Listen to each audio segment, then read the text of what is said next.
مریم کا میں اخلاقیات اور بدکاریوں کا اس لیے کہتا ہوں کہ اس کا ذہن غلیظ ہے، اس کی سوچ غلیظ ہے، وہ ایک بہت ہی ایک نیم پاگل عورت ہے، ایک غلیظ سوچ ہے اس کی۔ دیکھیں آپ سوچیں،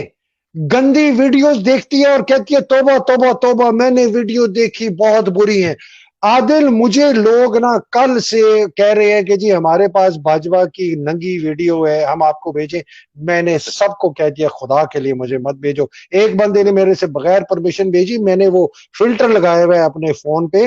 کہ وہ تصویر نہ آئے، میں نے ادھر ہی ڈیلیٹ اس کی، میں نے بڑی کلاس دی، میں نے کہا never ever send these to me, میں دیکھنے کے لیے بھی تیار نہیں ہوں، میں کیوں دیکھوں یہ غلاظت،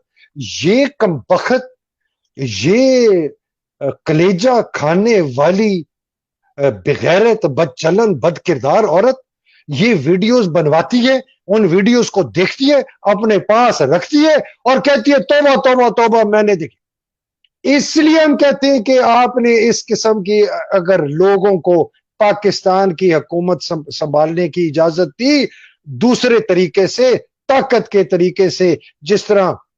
عاصم منیر ان کو اجازت دے رہا ہے، جس طرح باجوہ نے ان کو اجازت دی، ہم نے ان کی طرف دیکھنا ہے، ہم نے ان پاگل نیم پاگل بد چلن بد کردار عورت کی طرف نہیں دیکھنا، ہم نے انہوں نے دیکھنا ہے جو اس کو لے کے آئے، جو اس کو طاقت فراہم کر رہے ہیں، جو ہم پر اس کو مسلط کر رہے ہیں۔ ہم باقیوں کی طرف کیوں دیکھیں بھائی، ہم ان کی طرف کیوں دیکھیں؟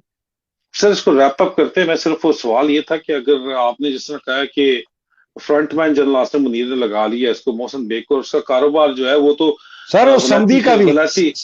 سمدھی کی بھی خبر آئی ہے، عاصم منیر کے سمدھی کی بھی مطلب ہر جگہ اسمبلی سر آگے لگے ہوئے ہیں۔ میں اس طرح کی بات کرتا ہوں، آپ کرتے ہیں، لوگ کہتے ہیں جی وہ ان کا پرسنل شیپ ہے، میں کہتا ہوں ہاں جی ہے، میں کہتا ہوں لیکن ان کی جو پرسنل اگر ہیبٹس ہے نا ان کا امپیکٹ ہوگا نا ان کی پبلک لائف میں اور ان کے فیصلوں پہ، تو پھر ہم نے وہ سوال اٹھانا ہے۔ اگر یہ بندہ شراب پیتا ہے اور الکوہولک نہیں ہے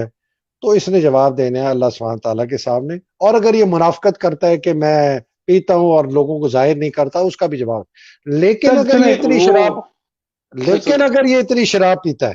جتنی وہ حساس ادارے والا ہے جو کہ سنا ہے 10-11 بجے سے پہلے دفتر ہی نہیں آتا، اور دوسرا صاحب جو دوسرے بڑے عہدے پہ ہے، ہاں تیسرے بڑے عہدے پہ ہے،